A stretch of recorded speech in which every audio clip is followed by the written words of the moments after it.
तरावी की नमाज पढ़ने का मुकम्मल तरीका सीख लें, शुरू से लेकर आखिर तक कैसे कैसे क्या क्या पढ़ना है। सबसे पहले आपने नियत करनी है 2 रकअत तरावी अल्लाह की रजा के लिए, अल्लाहु अकबर कह के नमाज स्टार्ट कर लेनी है, हाथों को बांध लेना है। सबसे पहले सुबहानक अल्लाह पढ़नी है, उसके बाद आऊज़ु बिल्लाहि मिनश शैतानिर रजीम बिस्मिल्लाहिर रहमानिर रहीम पढ़ के अल्हम्दुलिल्लाह पढ़नी है। उसके बाद फिर कुल हुवल्लाह या कोई सूरत पढ़नी है। अगर किसी को कुरान याद है या बड़ी सूरतें याद है या पूरा कुरान पढ़ना चाहता है वो उस तरीके से उतनी तिलावत कर ले। सूरत पढ़ ली, उसके बाद फिर रुकू और सजदे करने हैं जैसे नमाज में किए जाते हैं।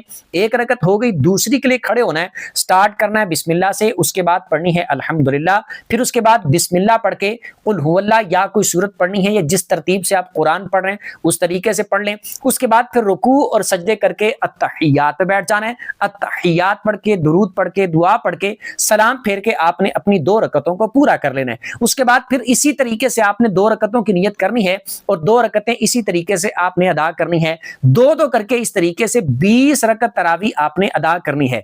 हर 4 रकअतें पढ़ने के बाद, यानी 2 रकअतें पढ़ ली, फिर 2 रकअतें पढ़ ली, 4 रकअतें हो गई, तो कुछ देर बैठ के आपने वो दुआ पढ़ लेनी है जो तरावी की दुआ पढ़ी जाती है। अगर किसी को तरावी की दुआ याद नहीं है तो उतनी देर में आप अल्लाह का जिक्र कर लें, दुरूद पाक पढ़ लें, ये पढ़ लें। उसके बाद फिर दोबारा से इस तरह 4 रकअतें पढ़ें, 2-2 करके, फिर इसी तरह करके 20 रकअत आपने पूरी पढ़नी है।